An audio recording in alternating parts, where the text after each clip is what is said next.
ki Jai. jai, Srila Prabhupada ki jai, Go Premanandi.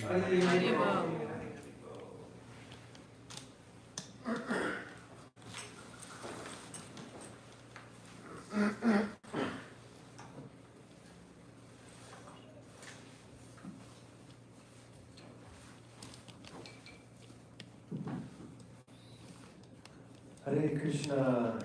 Hare Krishna, everyone. Thank you so much for being here on a Sunday morning. I know how it is when the clocks go back. We all want to go back to bed.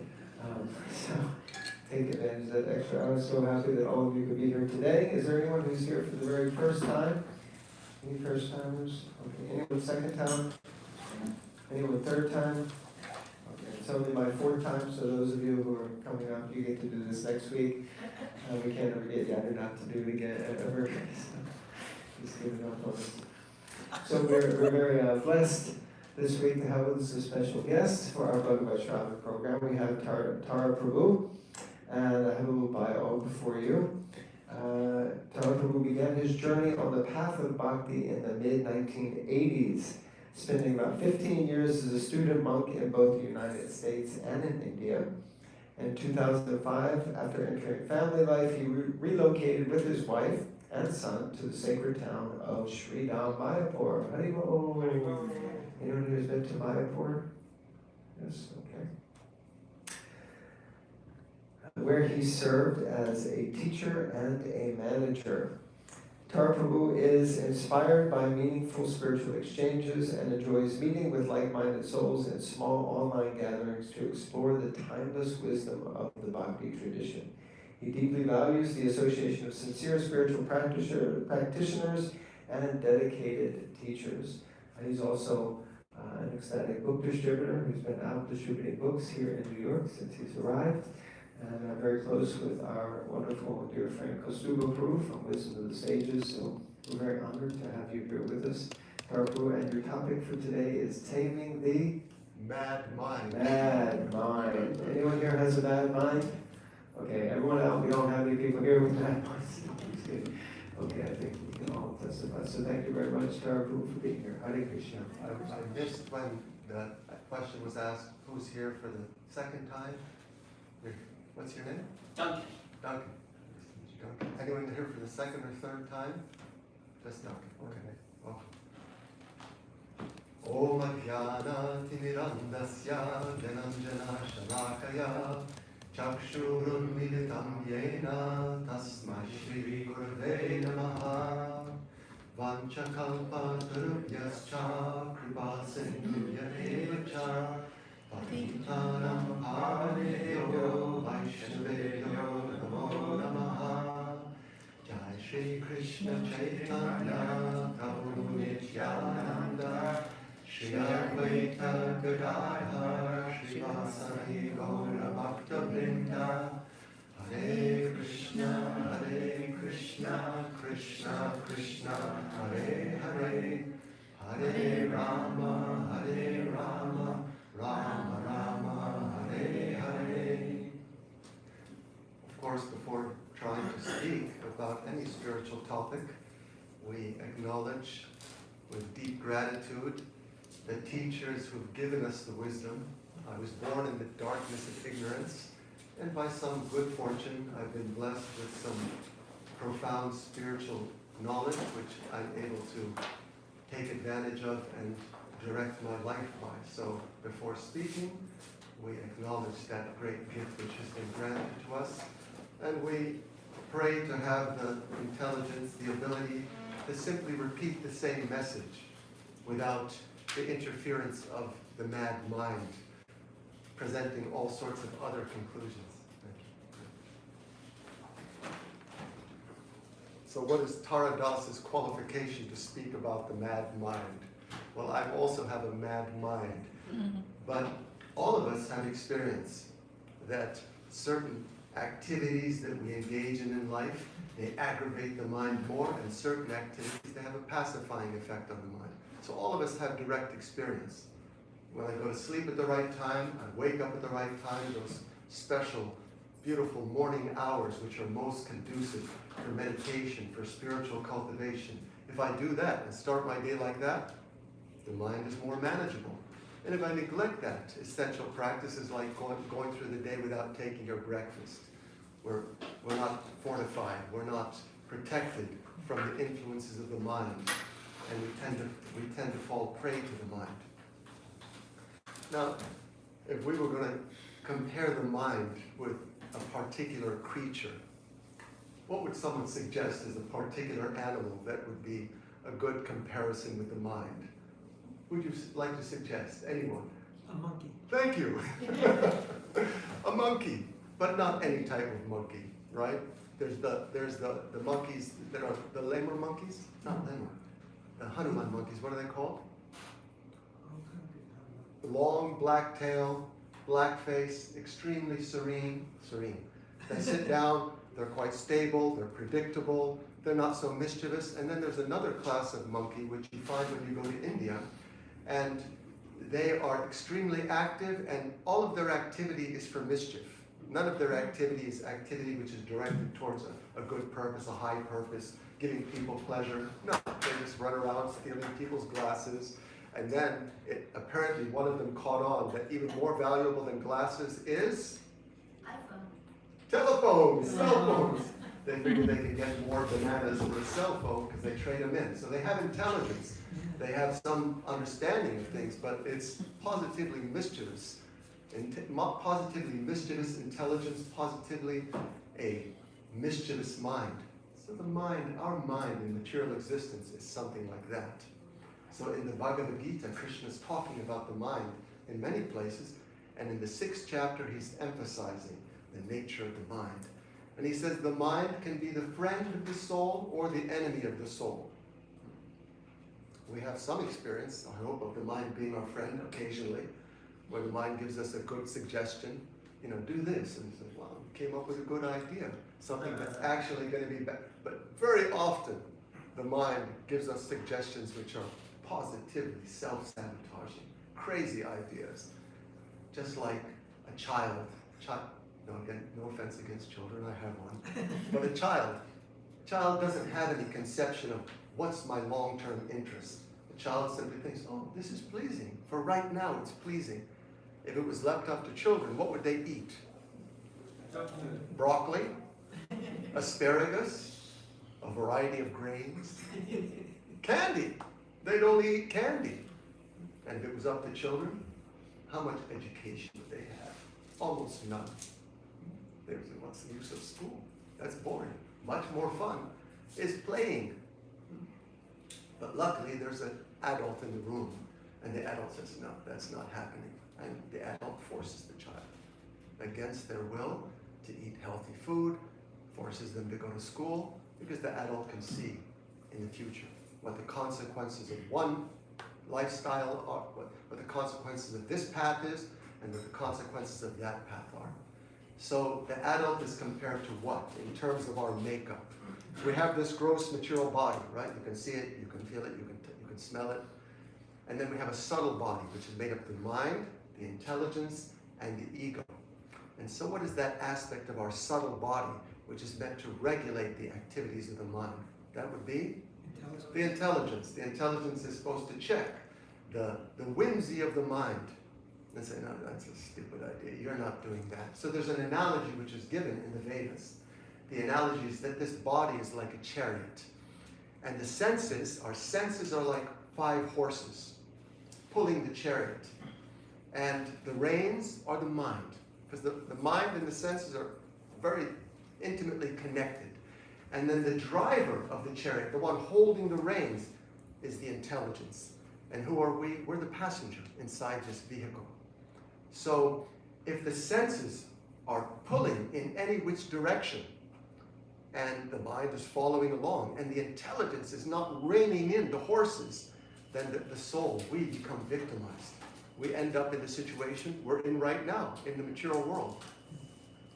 A friend of mine told me that when you're giving a class, you should try to quote a Sanskrit verse, you should try to tell a joke, and you should try to give some pop reference, some cultural reference.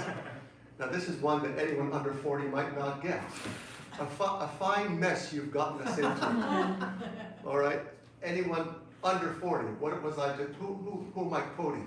A fine mess you've gotten us into. Laurel and Hardy. A comedic duo. Yeah, were they New Yorkers? I don't think so. No. Yeah. But they were one of the best Yeah. comedic duos. So one of them would always get the other one in trouble. It's a fine mess you've gotten us into. So that's the mind, a fine mess it's gotten us into. It's landed us with another situation which is not at all agreeable to the soul. And you'd hope that at some point during the sojourn of the soul, finally the idea would come to mind that, hey, this isn't working. I need to try something else. But if left to the dictates of the mind, the soul will stay in the material world indefinitely. So we, the higher self, are victimized by the lower self. And the whole system of yoga is to reverse that process. That's the system of yoga. The higher self takes charge of the lower self. So, nope, you're not driving me off a cliff anymore. This is the direction you're going. So the senses in the mind, they have the tendency to victimize us. And there's examples in nature. There's examples in nature of how different creatures are victimized by their uncontrolled senses. What are our five senses? Our five senses that we experience the world through. Our tongue is one of them, isn't it? And which creature is victimized by its uncontrolled tongue? Someone who hasn't been practicing bhakti for 40 years. Anyone could think about it. Which creature, not humans, we're also victimized by our tongue all the time, but which creature is victimized by their tongue quite typically? The fish, right? The fish is victimized by its tongue, right? He sees the bait. And even the fish has experience. Hey, my buddy Johnny, he went for that thing. He didn't, well, maybe he went to heaven. He was pulled up. No, he sees that his buddy Johnny went for the bait and the result was not so good. But the fish just can't control the urge. Oh, that looks tasty. That's my favorite type of food. The fish just tries to take a nibble off, and what happens? The fish becomes hooked. The fish dies, victimized by the uncontrolled tongue. So we humans also. We humans have a tongue which is extremely greedy, always desirous of tasting all different types of flavors, all different types of foodstuffs, regardless of what they are. But the yoga system says that's a bad idea. Got to regulate the tongue. In fact, the whole process of regulating the senses, it begins with the tongue. The tongue has two functions. One function is to taste, and the other function is to vibrate. And in terms of tasting, there's different approaches in the yoga system.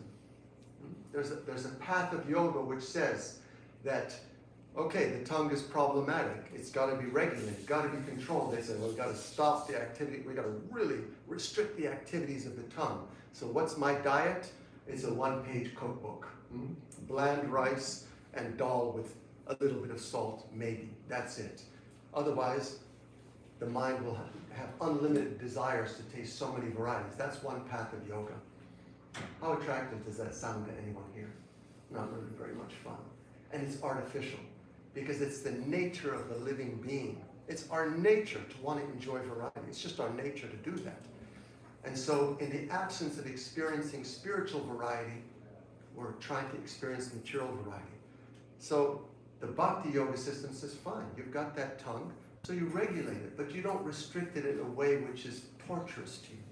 You restrict it to food which is spiritual food, delicious food, which will satisfy the needs and the desires of the tongue, but you restrict it in that way. And in this way, you're able to engage that sense in a way which is liberating rather than degrading. What other sense? How about the ears? We have these ears. Other creatures also have ears. Which creature is victimized by its sense of hearing? I hope there's no hunters in the audience, but if you were a hunter, which creature would you try to get through their ears? Duck, maybe. Duck? The deer. The deer. That's what I heard, right? Yes. You play some flute music or some type of music, some whistle, and the deer becomes enchanted by the music and comes out into the clearing and then becomes a target for the hunter. So the deer is victimized by its ears, by its desire to hear beautiful sound. So our ears also want to hear something. It's their nature to want to hear something. So we have two options. We have the option of hearing material sound vibration or spiritual sound vibration. And if you think about sound vibration, what a powerful impact it has on our consciousness. Think about it. We listen to something and it immediately impacts our consciousness. You listen to a debate on YouTube, two adversaries going at it, and then you leave and the mind is just raging with some ideas. Yeah, this is what I would have said to that jerk, sorry. This is what I would have said to him, and if he said that, I would have responded like this.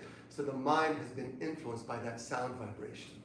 Certain types of sound vibration, they can incite our worst emotions. We listen to certain types of sound vibration, and we lose our empathy.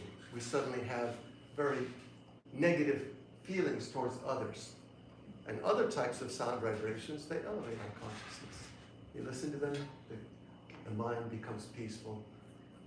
Our best nature is evoked. So the sages say, yes, use your ears. Don't restrict your ears, but use your ears in such a way that the soul is uplifted. And especially, listen to sound vibration, which is mantra, which is sacred sound, which connects you to divinity and which awakens your own higher nature. And it's not at all theoretical. When I'm speaking here, you can say, oh, that's theory. What's the proof? The proof is that anyone who's practiced it with a little bit of sincerity, anyone who's entered the laboratory, the Bhakti Yoga laboratory, and conducted the experiment, says, oh, wow, I sure feel a lot better than I did 40 minutes ago. If you come on Thursday night, I was here last Thursday, and everyone came in off the streets, where it's an extremely hectic environment, where it's an environment which is very hard to remain equipoised in and peaceful. Everyone came into that spiritual environment and heard spiritual sound for an hour and a half, and there's not one person who didn't feel uplifted. There's not one person who didn't feel more connected to their spiritual nature. There's not one person who didn't feel like, wow, I had a profound experience. I'm uplifted. So it's not at all theoretical. It's a very systematic process of how to transform consciousness. So the yogi is very careful about what they allow into their senses. They're very particular about what they allow to go inside their senses. And if there's nothing positive that can go inside the senses and uplift the soul, then the yogi is compared to what creature? Sorry? Yeah, tortoise, right? Tortoise. The tortoise sees, all right, nothing's going on outside which is of value for me, and the tortoise withdraws its limbs within the shell, right? So the yogi also walks through life like that, very careful where they let their senses roam. Because even one of the senses on which the mind becomes fixated will victimize the soul. And we have experience of that, we start, if the senses become fixated on something, the mind is included in that process, and suddenly we're doing the same stupid thing I've done 1,000 times, which never brought me happiness in the past. So what other senses do we have? The eyes. Which creature is victimized by the sense of sight? Can anyone think of a creature which is attracted to something and the result is not so? A moth comes. The moth, yeah, the moth. The moth sees the fire. It's, oh, a bright light, look how attractive. Fires are attractive, right? If you see a bunch of people sitting around a fire, suddenly everyone's sitting there looking at the fire, mesmerized, right? Some of the problems of life are forgotten. So the moth, wow, look at that, it's a fire, so attractive. And the moth flies into the fire. So in the same way, the sense of sight can victimize the soul, drawn to the beauty of this world. And it's natural. The eyes want to see something beautiful. The eyes don't want to be shut. The eyes have that natural function to want to see something beautiful. So certain yogis, they'll say, I got to really escape all of the visual allurements of the world. So they'll go off into solitude, and they'll try to do it that way. They'll keep their eyes half open. You close your eyes totally, you'll start snoring. You open your eyes wide, and then the eyes start wandering here and there. So the Ashtanga yogis, they'll go off into seclusion, in the mountains or in a cave or in the forest somewhere, and they'll sit in their sitting posture and they'll have their eyes half open. Extremely difficult process of yoga and meditation. But the Bhakti Yoga system is different. The Bhakti Yoga system says, no, satisfy the desire of the eyes to see something beautiful. So the eyes, they go to the form of Krishna. What does Krishna mean? Anyone say what Krishna means? Krishna. That word, what does it mean? All attractive. All attractive. Krishna means the all attractive one. Naturally, objectively speaking, that must be a name of God, the all attractive. Bhagavan. Why all attractive? Because Krishna is Bhagavan. Bhagavan means the possessor of 6 opulences or attributes unlimitedly. The 6 attributes of the Supreme. Unlimited beauty, unlimited fame, unlimited knowledge, unlimited wealth, unlimited power, unlimited renunciation. Right now I'm speaking and people's attention is to the front here, seeing what I'm saying. If someone very, very wealthy came in the door, we'd just be naturally drawn to that person. I can't believe that person's in the temple room, right? If someone extremely attractive came in the door, we'd be drawn to them. We'd be attracted to them. If someone extremely powerful, etc., right down the line, we'd be very drawn to them. So when you find the person, the spiritual person who possesses those 6 attributes unlimitedly, then that person is Krishna, all attractive. So when the eyes become enchanted by the beauty of Krishna, then all other forms, suddenly they pale in comparison. The eyes, the desire of the eyes to see something beautiful becomes satisfied. And we as souls, that's the only place that the soul finally finds its resting place. That's where it finds its solace, more than solace. That's where it finds its, more than fulfillment, it finds its ecstasy there. It drowns in oceans of happiness, seeing, perceiving the beautiful form of Krishna. And then all other forms of this world, they're appreciated only as a spark of Krishna's beauty. Spark. In the Bhagavad Gita, Krishna is describing the wonders of this world. He's describing all the fascinating things in this world. A powerful mountain, the ocean, the sunrise, the moon, beautiful people, abilities in people. And Krishna concludes the chapter by saying all those things that are drawing your mind, that are so attractive, that are enchanting you, that's like a spark compared to the fire. And we as souls were meant to experience the fire. And that's why we're never quite content with experiencing the material energy. Oh, wow, look at that. Oh, okay. Oh, look at that, right? Someone can have the most attractive partner. Wow. And everyone said, I can't believe that guy's with that person, you know? And after a while, what happens? The mind starts wandering. The eyes start wandering. Oh, look at that person. Because the soul finds its resting place only when it's connected to the source of all beauty. That's the Bhakti Yoga system.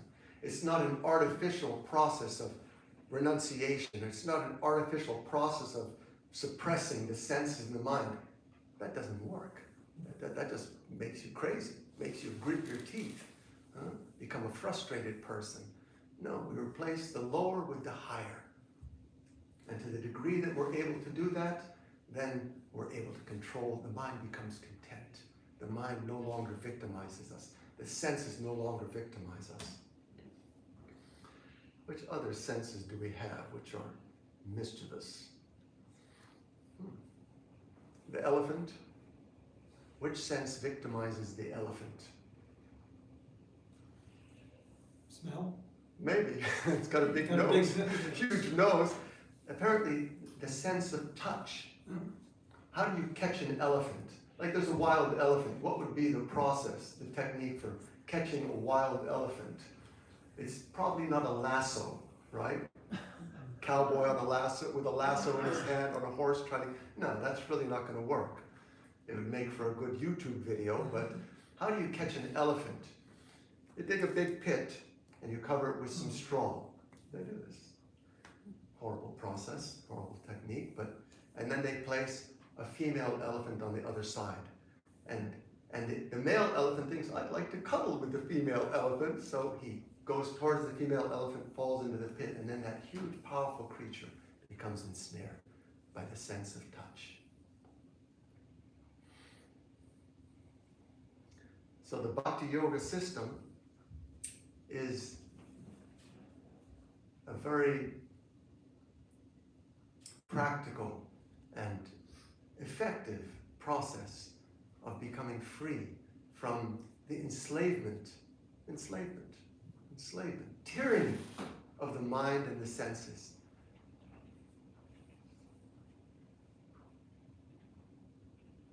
We have examples of people, great souls in the past, that were engaged in practices of legitimate spiritual practices in order to conquer the mind and senses. One of them was Saubhari Muni. Saubhari Muni was a yogi. He was a very, very evolved yogi. And he had the ability to completely regulate his sense of breathing. The yogis had these mystic abilities, these powers. There's a lot of powers which are dormant in the soul and which are covered right now, but can be awakened. So one of the powers of the yogis is that they can completely regulate their breathing, even to the point where they breathe very, very rarely. So Saubhari Muni thought that the best place to practice meditation, I should go into the depths of the river. Why? Because no distractions there. If I go into the depths of the river, then I won't be led astray. So he went into the depths of the river and he was practicing his meditation underwater. And as he was practicing his meditation with his eyes half opened, he suddenly saw a sight which agitated his mind. He saw two fish copulating, two fish having sex. Now normally that's not something which is going to cause you to be so disturbed. It's not going to usually disrupt your meditation. But Saubhari Muni, immediately that desire was aggravated in his heart. Said, that looks like a good idea. So he abandoned his meditation, came out of the water, fixed himself up, gave himself a makeover, and he abandoned his yogic practice. So this is a very practical example for all of us, you know, a yogi meditating in the depths of the water. It really relates to our life, but there is a lesson to be learned. So what's the lesson? What was the real cause of Saubhari Muni abandoning his yogic practice? Well, it just so happened that Saubhari Muni some time in the past had offended a great soul. He'd cursed a great soul. And because of that misbehavior towards another living being, especially another living being who was spiritually evolved, Saubhari Muni lost his ability to practice meditation. So what's the lesson? The lesson that is accompanying our spiritual practice. There are certain things which are positively detrimental to our progress, and this is one of them. This is something that if someone can master this one thing, then their path of progress tends to be very, very clear. And what is that? To somehow maintain an attitude of equanimity, an attitude of respect, an attitude of appreciation towards other living entities. And that's very difficult, because the default nature, the default tendency of the mind is to do what? Is to discriminate, is to find fault. If fault finding was a service, it would be a full-time service. There would be no limit to how much the mind can engage in extracting fault from others. But a yogi very strictly regulates this tendency, because they know that if I do this, it's going to be so detrimental to my practice. And the yogi is very diligent that I'm not going to do anything which is going to disrupt my spiritual progress. Anyone who's on the spiritual path knows that it's not an easy process. Transforming material consciousness into spiritual consciousness it's a battle. It's a battle with the mind and the senses. So the yogi is very clear on which types of activities are going to sabotage my progress and which types of activities are going to nourish my progress. And this is one of the main activities which tends to sabotage the progress of the soul. This tendency to see the faults, the discrepancies, the shortcomings in others, and focus on them, and speak about them, and hear about them. The attitude of the yogi is that I've got a lot of internal work to do. I have no business. I have no time to consider what are the shortcomings of others. Working on myself is a full-time engagement. This is the meditation of the yogi. So this is the lesson that we learn from Sobari Muni. There was another yogi who was extremely evolved on the path. He was a great king, a righteous king. He was ruling his kingdom according to the codes of Dharma. All the citizens he treated like they were his own children. They felt totally protected. They felt they were in an ideal circumstance of life as much as possible in this world. At a certain stage in his life, he thought it's now time to renounce the kingdom, renounce the politics of the kingdom, renounce all the duties of the kingdom. I need to head off to the forest and I need to attain perfection. It's that time of life, that stage of life. So that's what he did. He went off to the mountains and he was engaged in meditation. And he was so evolved on the spiritual path that he was experiencing the advanced stages of spiritual life, where the heart was softened and tears were coming from the eyes and his meditation was fixed. His hairs were standing on end. There's 8 symptoms of someone who's extremely spiritual advanced that are based on the soul experiencing spiritual ecstasy. So that king, he was experiencing those symptoms of spiritual ecstasy. And it looked like his path to perfection was clear. Now, the typical thing that distracts one is something which is the pull of the senses. That's the typical thing which distracts a person. But in this case, it was such a subtle distraction. It was something that was so unexpected. As he was sitting in meditation, there was a deer that was passing nearby, and the deer became frightened. The deer was pregnant. The deer became frightened by the sound of a roaring lion. And in that state of fright, the deer had a miscarriage. And a baby deer came out, and the mother deer died. Now this king, he had a deep instinct to protect other living beings. So he saw this fawn that was suddenly helpless, left without its mother. And, what is anyone going to do? Forget about a king. What would any of us do? Anyone who's not a positively cruel, insensitive person would attend to the needs of the deer. Shri Shri Radha Muridara Ki Jai. Shri Shri Gauranga Mahaprabhu Ki Jai. So naturally, he thought, I have to give shelter to the deer. So he brought the deer under his protection. He started looking after the deer. And just like anyone who has an animal, especially when the animal is a small animal, extremely cute, extremely endearing, and the king became extremely attached to the deer. And in the process of becoming attached to the deer, feeding it grass, petting it, the deer coming up and nudging against the king during his meditation, the king forgot his spiritual practice. And by the twist of destiny, the king suddenly fell into a ditch by some accident, unexpected accident, and left his body. And what was the king thinking of at the time of death? Anyone. He was thinking of the deer. Because that was his meditation. His whole meditation had become diverted, although he was in such an advanced state of consciousness. So what is the lesson we learn from this? Don't look after the baby deer. Let it. No, that's not the lesson. What is the lesson? Here was someone who was so spiritually evolved. What was lacking in terms of his spiritual practice? Would anyone like to suggest what might have been lacking? Yes, Johnny Ty. No association. He had no one with him. He had his mind with him. Even though he was so evolved, he didn't have someone with him to tell him, whoa, what are you doing? You're becoming too attached to the deer. You're neglecting your primary purpose in life. So this is the most fundamental lesson, that our spiritual progress, our good fortune, our self-interest is very profoundly bound to our association. This is not a lesson which is coming from the ancient books of knowledge. It's coming from our mother, isn't it? Watch out, don't hang around with that boy. He's not a nice boy. Mom knew best. So this is the strong recommendation that one should be very, very cautious, very discriminating in who one associates with.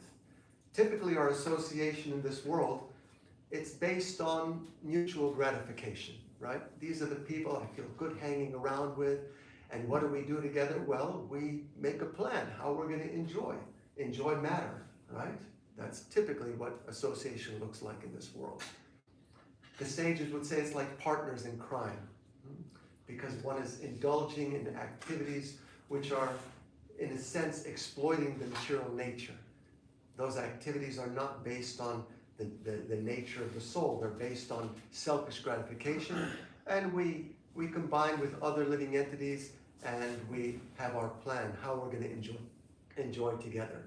And those that assist us in that process, we call them friends. I mean, I'm being a little bit crude, obviously. There's affection, there's good feelings between people, but the agenda is typically that we're going to enjoy matter. So the books say no, that's not the association you want to keep. You want to keep the association which is uplifting, the association which nudges you always back to the right path, which checks the tendencies of the mind. Those people that help to uplift us, those people that help to nudge us back to the spiritual practice, those are the real friends. So one should be extremely discriminating in who one associates with, but association must be there. It's our nature, we're social creatures. So the process has been handed down by the great teachers. Here's the process of how to transform consciousness. And there's certain attitudes which, if we imbibe these attitudes, they can be extremely beneficial. And those attitudes were exemplified in certain teachers of the past. There was a great teacher, a great spiritual person, who was a queen, Queen Devahuti. And she had a particular attitude in terms of her life. And her attitude could be summed up in that I'm sick and tired of being victimized by my mind and senses. I'm sick and tired of it. So this is a very healthy attitude that a spiritual practitioner can adopt. If we think about the things that we find hard to tolerate, someone who was around, let's say, in the late 80s, in our yearbook, we had something which was called pet peeves. You remember that? Does anyone remember that? Pet peeves. Pet peeves means something, I can't tolerate this, right? And everyone was very happy to list their pet peeves in the yearbook. Yeah, thank you for asking, you know, right? Wet socks, the guy who talks too loud, you know, crowds, whatever, right down the line, things I can't tolerate. Probably the thing that's most intolerable is material consciousness. There's few things that are more intolerable than material consciousness. And the yogi becomes acutely aware of that fact. Because the yogi is someone who turns on the lights. When we're walking through material life, it's like walking in the dark. We might not notice the condition of our heart. We might not notice the condition of our mind. We might think, I'm fine. You know, here's a book on spiritual knowledge. No, I'm good. I'm all set. Thank you. I'm fine. Living in the darkness, one doesn't see the condition of the room, but when you turn on the lights, you think, wow, this place is a mess. So when one comes to the spiritual path, it's like turning on the lights.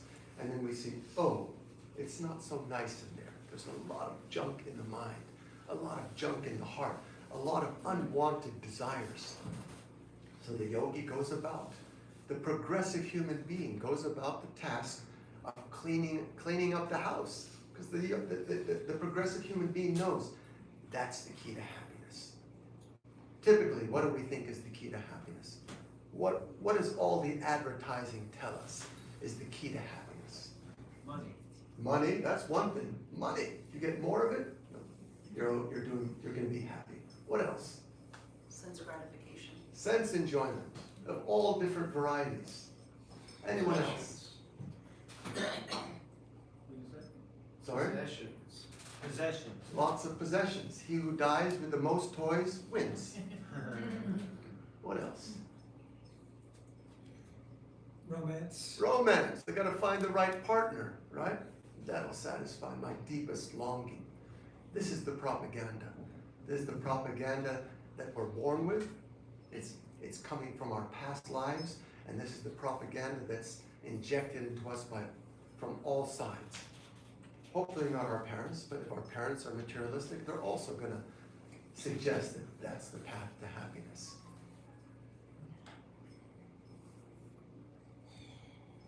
That's reinforced from all sides. So this is the typical conception.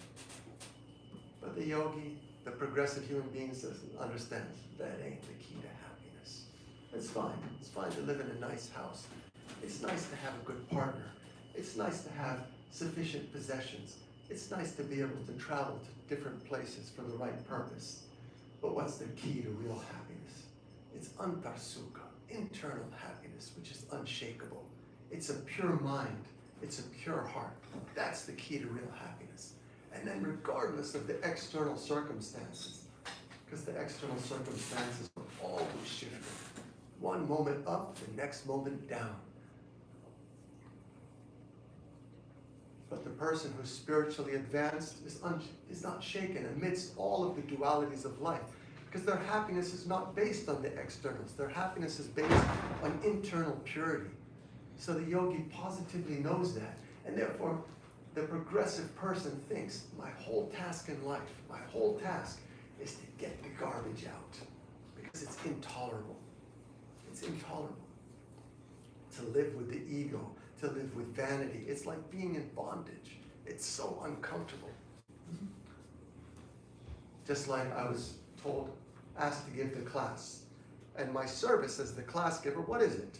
Well, it's to glorify Krishna, and it's to hopefully impart some knowledge, right? But I was in anxiety, Will the class be interesting? Will I be appreciated? Well, and I know that's all stupidity, but that's what I've still got in my mind. That's what I've still got in my heart. And it's a great burden to carry around. It's a huge burden. So Queen Devahuti, she exemplified this attitude. I'm sick and tired of being under the tyranny of the mind and senses. And one of the great teachers in our line, Rupa Goswami, I will now quote the Sanskrit verse for the class, if I might. One of the great teachers in our line, he's shared a verse with us. Kama dinam katina katida palita durnideshas desham jata mahina karuna natrapano pashanti utsrijaitanata yadupate sampratam labda buddhis Tvam ayata sharanam abhayam mam niyokshvat madasye. Please hear the translation. He's praying to Krishna. Oh my Lord, there is no limit to the unwanted orders of my selfish desires. Unwanted desires, huh? There's a lot of unwanted desires in the mind and heart, practically terrorizing, tormenting us, right? So he says, there's no limit to those unlimited selfish desires. Although I have rendered these desires so much service, we've served the mind and senses. For what? For one lifetime? No, for innumerable lifetimes. The soul is the higher nature, the glorious soul, part and parcel of God, full of ecstasy, full of divine bliss, has been serving the mind and senses, unlimited lifetimes. They have not shown me any mercy. I didn't get a gold watch from my mind and says, okay, your service is done. Thank you very much. Here's your reward. No, like a fire. Give me more, give me more, give me more. There's no limit to how much they want. They've not shown any mercy to me, any mercy. I have not been ashamed to serve them, nor have I even desired to give them up. Oh Krishna, recently, however, my intelligence has been awakened, and now I am giving them up. Due to transcendental intelligence, we got knowledge from a higher source which said, hey, you're doing it wrong, you know? You're fighting a hopeless battle. When I was a student monk in Miami, I had done my morning meditation, and I was coming out of the ashram, getting ready to go back to the temple, and I was passing by one Swami, and the Swami said to me, how's it going? And I said, I'm struggling. And he said, we're all struggling, but what else is there to do? Life is a struggle. We just have to choose what we're going to struggle for. That's the only question. What am I going to struggle for? So when someone has higher intelligence, which is granted by the great teachers, they know, here's what I need to struggle for. I need to struggle to purify my consciousness. That's the worthwhile struggle. That's the struggle which will bear the beautiful fruit of pure consciousness and ultimately divine love, which is the deepest desire of the soul. Due to transcendental intelligence, I now refuse to obey the unwanted orders of these desires, and I now come to you to surrender myself at your fearless lotus feet. Kindly engage me in your loving service and save me. So this is the lesson, the attitude that we learn from Queen Devahuti. There's another prominent personality that we learn an attitude from. And since there's a second-time visitor of the temple, we'll tell you about the praying elephant. There was a king who was cursed. And he was cursed to become an elephant in his last lifetime. So he was going about his elephant activities. But he'd already made a lot of spiritual progress. So in the depths of his consciousness, there was spiritual understanding, but it was temporarily covered by the elephant body and the elephant mind. He was the king of the elephants, and he was having a good time, enjoying bathing with his family in the lake. And as fate struck in the form of a crocodile, the crocodile grabbed him by the leg, and he engaged in a fearsome battle with the crocodile. And although he was an elephant, very, very powerful, he was out of his element, and the crocodile was in his element. So in a state of utter hopelessness, he understood, there's no way I'm getting out of this. No possible way I'm getting out of this. He adopted a certain attitude in that helpless condition. It's 3 words, the attitude he adopted. I need help. That's the attitude. So in the practice of bhakti yoga, it's different than the other practices of yoga. Like the Ashtanga yoga system, the yogi goes off into the mountains with his kusha grass and his extremely austere diet, and he engages in the 8-fold system of yoga. Yama, niyama, preliminary requirements to start the yoga practice. Asana, sitting in the proper sitting posture until you're comfortable in that posture. Pranayama, regulating the breathing, etc., etc. Meditation, it's a very mechanical process. It requires intense discipline. It's a process which is largely based on one's own willpower, on one's own fierce determination to conquer the mind, conquer the senses. Very, very difficult, totally impractical for the people of the modern age. But the point is that it's dependent on one's own capabilities. The Jnana Yoga system is based on extreme renunciation. I'm just going to renounce all the enjoyments of this world. Strict celibacy is required, strict eating habits, no affectionate interpersonal relationships with anyone, even your fellow monks. Studying extremely, can we say dry? Extremely austere books of knowledge. Books which for us would be a perfect cure for insomnia. But they study these books and they analyze them and they discuss them and they marinate in the sutras of the books. And by their own intelligence, to a large degree, they're trying to decipher what is the nature of illusion, what is the nature of reality. By their own intelligence, by their own willpower, they're trying to achieve transcendence. Prabhupada said this is compared to the monkey technique of trying to achieve spiritual enlightenment. Anyone who's been in a place where there's monkeys, how does a mother monkey carry around her babies? Can anyone say? How does the baby is carried around by the mother monkey?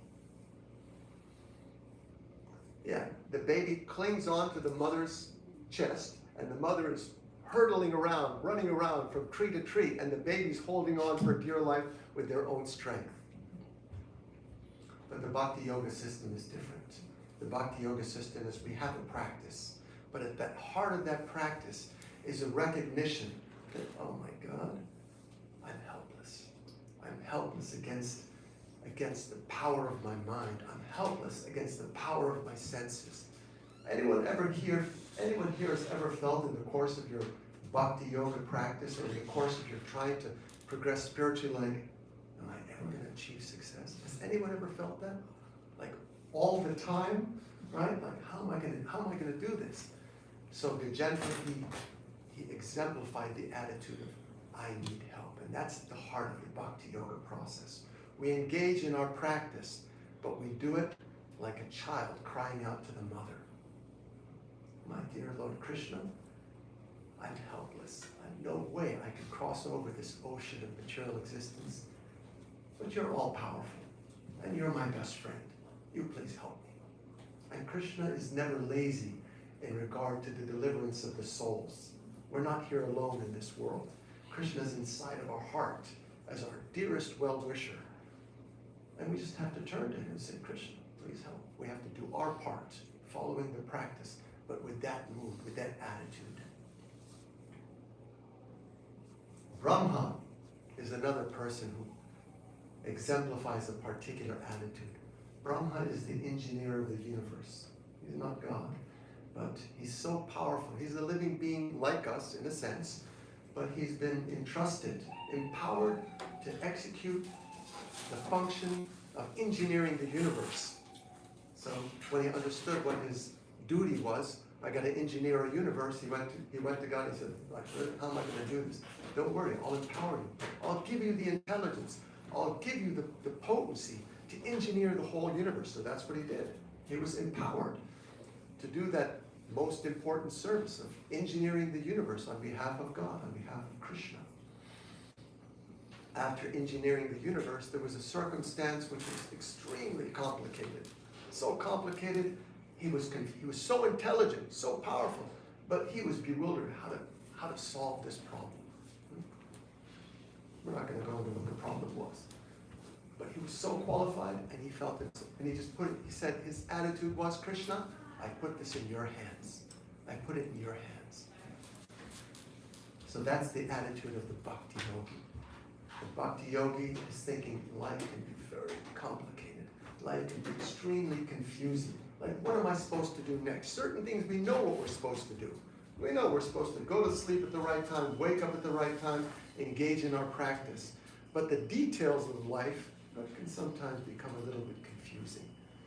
So the Bhakti Yogi doesn't just churn the mind thinking, should I do this? Should I do that? The Bhakti Yogi finally comes to the point and says, Krishna, I leave it in your hands. You please give me clear indication of what I need to do next. And Krishna, he is extremely eager to help us, extremely eager to help souls. It was like when I was in Mayapur, there was sports day at the school when my son was 5 years old. So one of the events in sports day was you had a spoon, the kids had a spoon, 5-year-old kid with a spoon and a golf ball on top of the spoon, and they had to walk back to one point and then walk back to the finish line. So my son, 5 years old, is walking, and of course my wife is just cheering him on. Yeah, he was in last place. You're doing great. Yes, you're gonna. And then the ball fell down. My wife thought, to hell with the rules. She picked up the ball, put it back on the spoon, and he kept walking.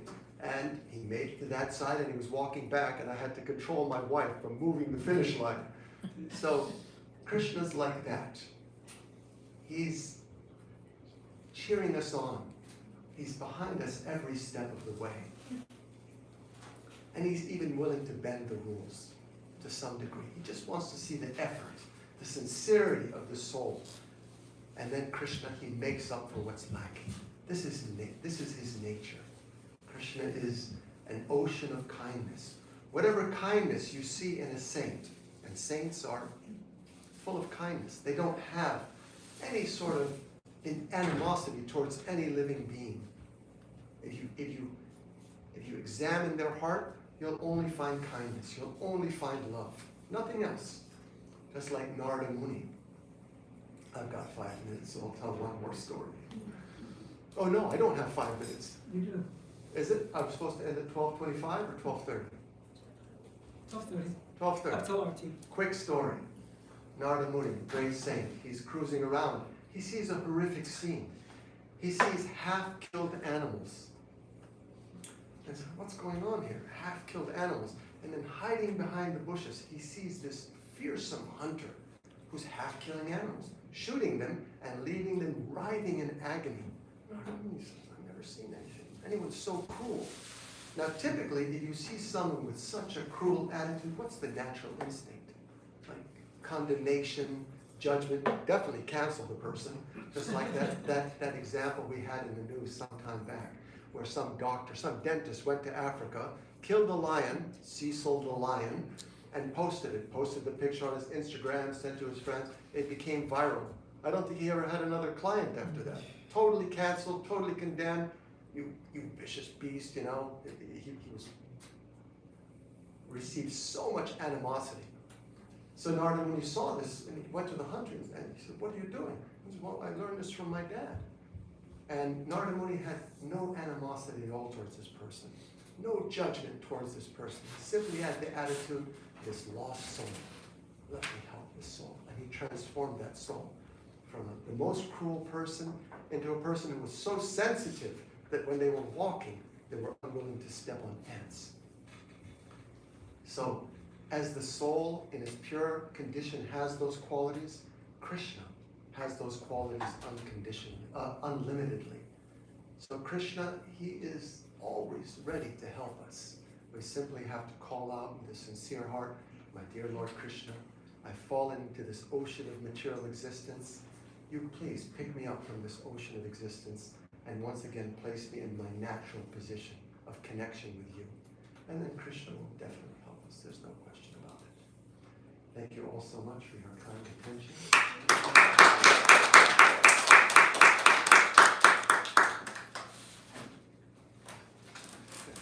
We're ready for Arti? Yeah. Well, Archie, we have about 6 minutes. Do you want to do some questions? Yeah, sure. If someone has a question, please.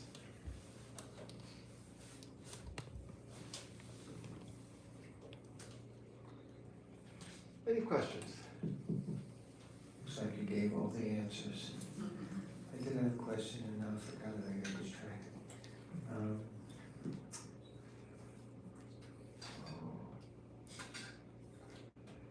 Yeah, so this isn't the question, but this is a different one. So the topic of taming the, I keep thinking the wicked mind, but you were saying the mad mind.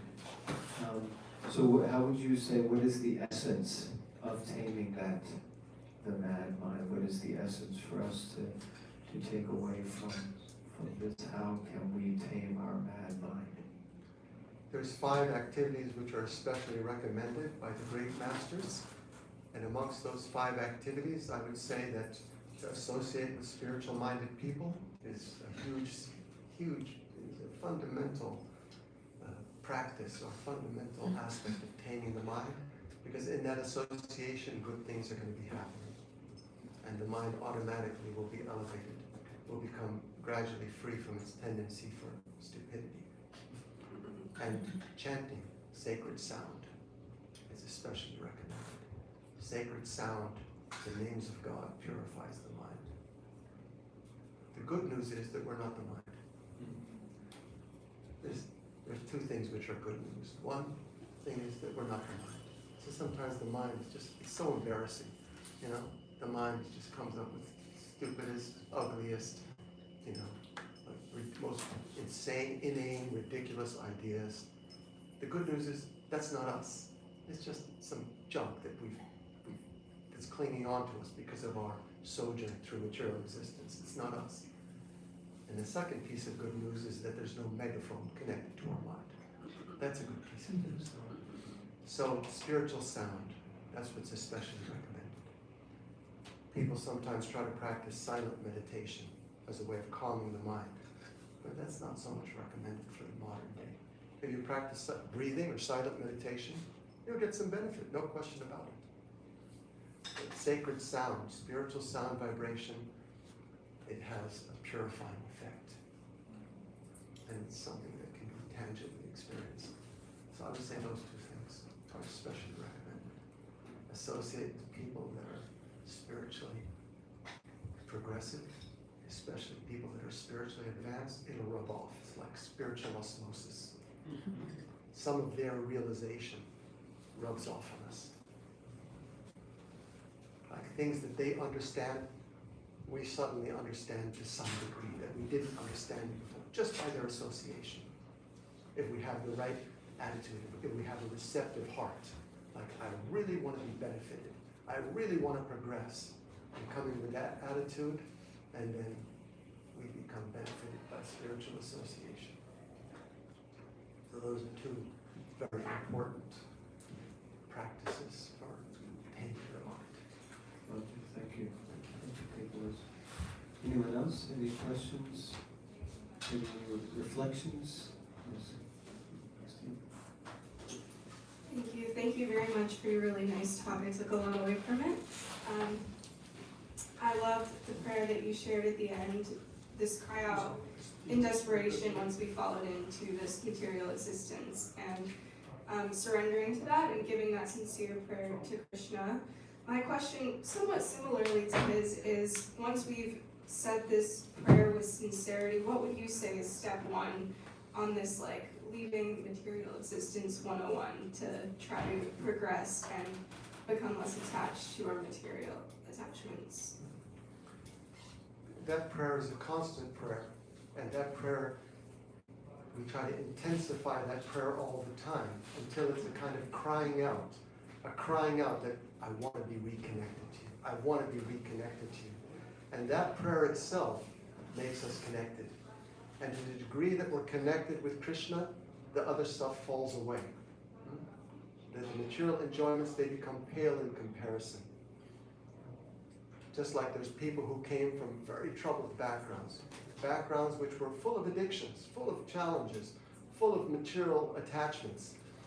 But as they engage in the practices in a sincere way, to the best of our ability, calling out to Krishna for help, and also following the prescription which is given by the teachers. Not that I wake up at 9 o'clock and cry out to Krishna. No, go to sleep early, wake up early, and engage in your spiritual practice from the heart early in the morning. That's a good way to start the day. And then it happens automatically. Because when we experience higher pleasure, a higher taste, suddenly, automatically, our taste, our inclination for harmful habits or for material gratification reduce. Just like when we're children, a small boy, is very attached to his red fire truck, right? And if you try to take it away from him, he'll freak out. But when he grows up, he's like, red fire truck, what do I care? So when the soul is immature, in the sense it's not blossomed, we're like really attached to material enjoyment. But when the soul starts to blossom, automatically, the attraction for the red fire truck is like, it's not even part of, not even nowhere within in the mind or the heart. We'll now end so that we can have the arti. Thank you so much. Nice question. Hare Krishna, thank you so much, Tara Prabhu. So, mighty Hari Bol for Tara Prabhu. Hari Bol. Hari Bol. Thank you so much. So now we're going to have the arti ceremony. I ask everyone to please stand, and you can move away the chairs and mats. And we're going to do the Dhammadarastakam prayers and offering of the candle during the arti. So we'll set that up, and then we conclude.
Jai Shri Radha Murli Dhar Gaurachandra Bhagavan Ki Jai.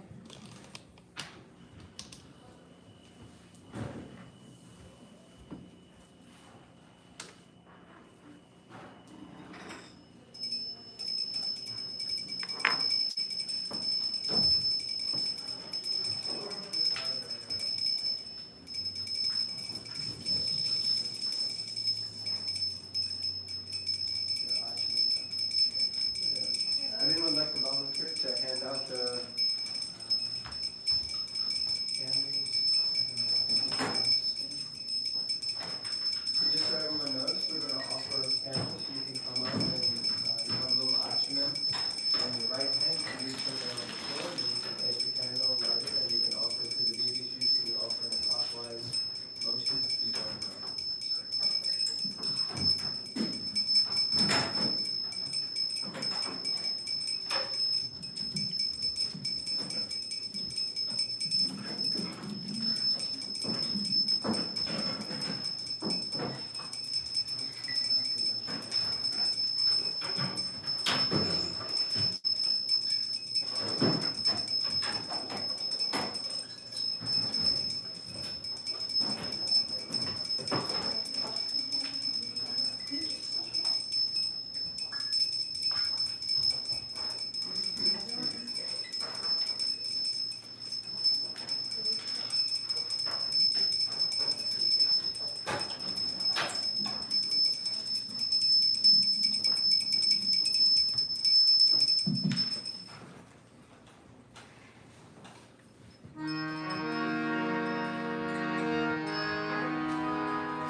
Iti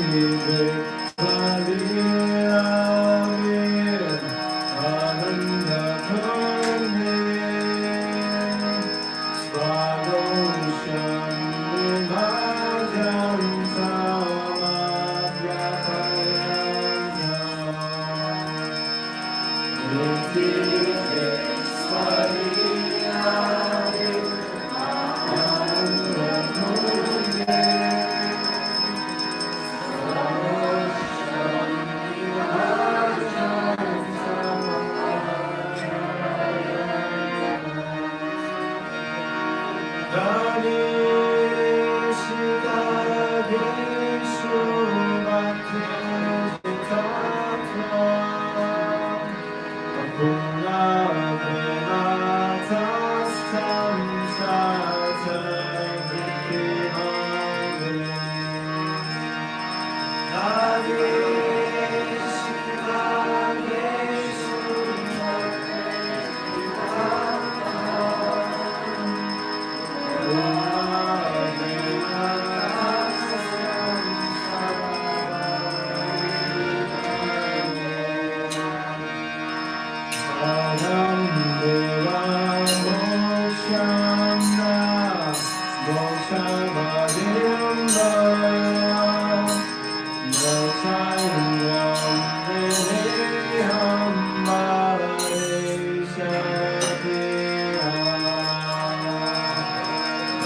To the Supreme Controller, who possesses an eternal form of blissful knowledge, whose glistening earrings swing to and fro, who manifested himself in Gokula, who stole the butter that the gopis kept hanging from the rafters of their storerooms, and who then quickly jumped up and ran in retreat in fear of Mother Yashoda, but was ultimately caught. To that Supreme Lord, Sri Damodar, I offer my humble obeisances.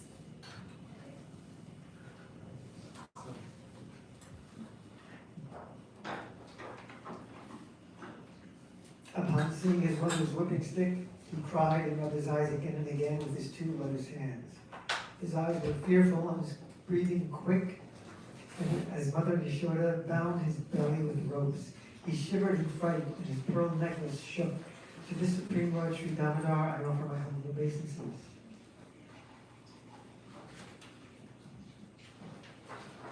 Those super excellent pastimes of Lord Krishna's babyhood drown the inhabitants of Gokula in pools of ecstasy.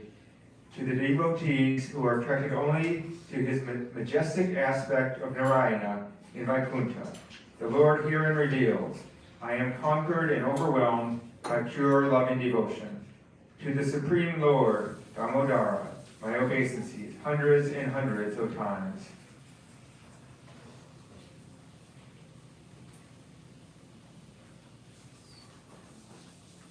O Lord, although you are able to give all kinds of benedictions, I do not pray to you for liberation, nor eternal life in Vaikuntha, nor any other boon. My only prayer is that your childhood pastimes may constantly appear in my mind. O Lord, I do not even want to know your feature of Paramatma. I simply wish that your childhood pastimes may ever be enacted in my heart. the cheeks of your blackish lotus face, which is encircled by locks of curling hair, have become reddened like bimba fruits due to Mother Yashoda's kisses. What more can I describe than this? Millions of opulences are of no use to me, but may this vision constantly remain in my mind.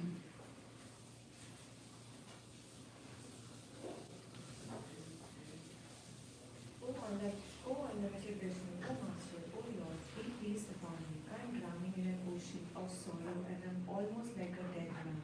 Please shower the rain of mercy on me. Uplift me and protect me with your nectarian vision.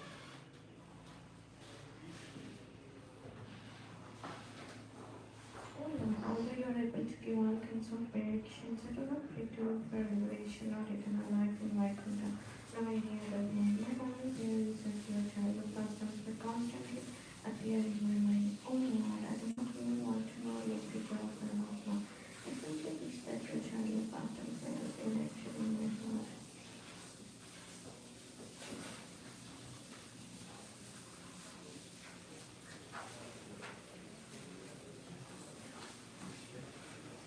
O Lord, the universe was created by Lord Brahma, who, O Lord Damodar, in your form as baby Mother Yasoda, bound you to the grinding stone with a rope for tying cows.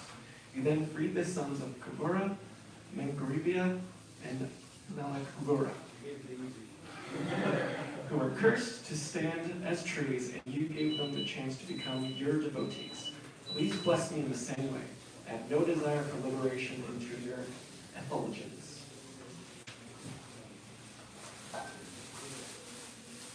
Lord, O Lord, the entire universe was created by Lord Brahma, who was born from your abdomen, which was bound with a rope by Mother Yashoda. To this rope I offer my humble obeisances. I offer my obeisances to your most beloved Srimati Radharani and to your unlimited pastimes. Jai Shri Yashoda Damodar Ki, Jai Shri Radha Damodar Ki, Jai.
Hare Krishna.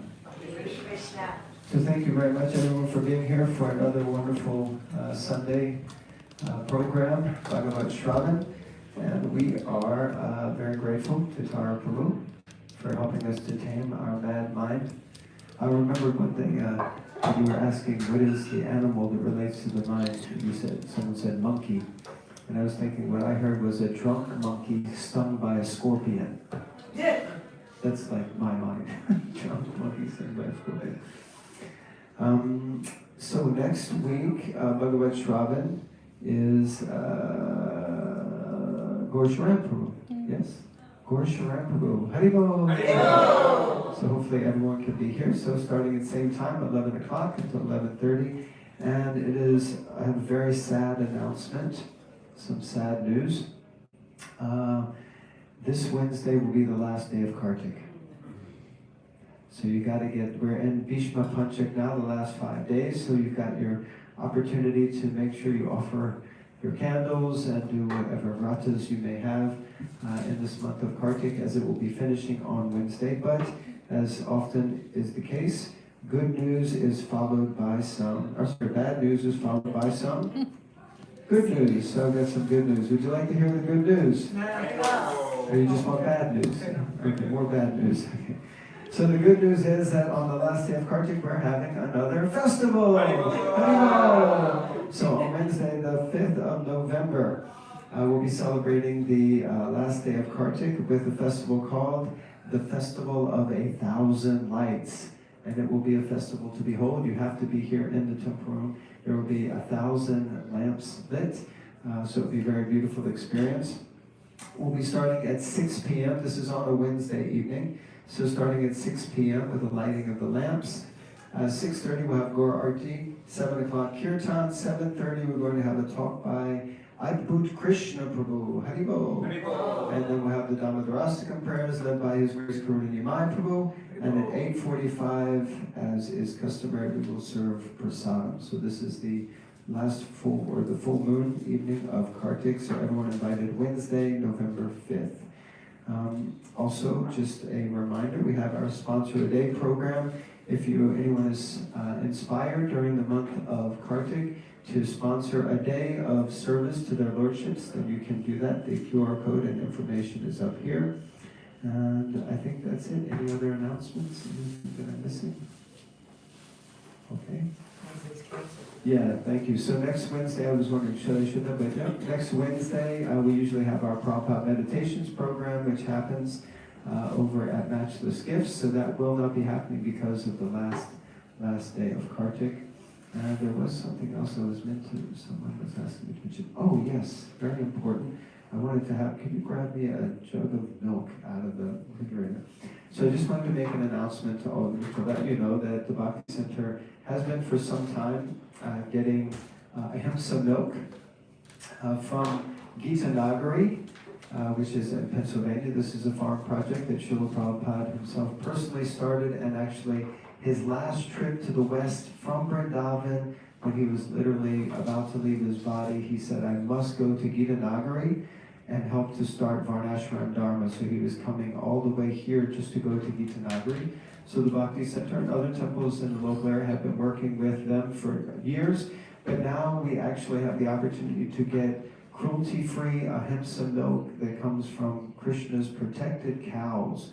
So if you're interested in this, you can get a half gallon, which I think is about $9.30, which seems expensive, but what you're paying for is the retirement plan for the cow. So the cow gets to live a whole life out without any idea or danger of not living its life out naturally.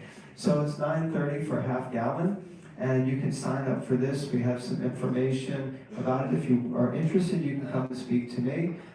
We can also sign you up on our WhatsApp group and our newsletter where we keep everyone posted about these things. Every week you can get either a half a gallon or a full gallon as you desire. Or if you're not interested in getting the milk for yourself, then you can sign up and sponsor a half gallon or a gallon for their lordship. So every week, Radha Muralidhar drinks a lot of milk. So every week, Radha Muralidhar drinks about 17 half gallons of milk, about 18, so that's about 9 gallons of milk. So like that, if you'd like, you can also sponsor that. So anyway, if you're interested, you can let us know, but we're just doing a little promotion here. Yes, sir. There are other products available, right? There are other products. They have cheeses and they have different things. I don't have the list on me, but yeah. So if you wanted to order from Gitanagari those things also, then you can. But we're encouraging, the first step is to sign up for the milk program, like that. I think Ari is signed up, right? We're signed up. Anyone else here who's signed up for getting the milk? Okay, there's great, lots of ample opportunity. Okay, thank you. There are limited numbers, but we're just trying to fill up the last, because there aren't unlimited cows. We don't have a herd like Nanda Maharaj. Where did he have like 600,000 cows? 900,000, yeah. So like that. We don't quite have that many yet. Okay. So that's it. So now prasadam will be served in the back of the room. Pretty sure it's a vegan feast. Everything vegan. Okay, I'm pretty sure everything's vegan. Usually is.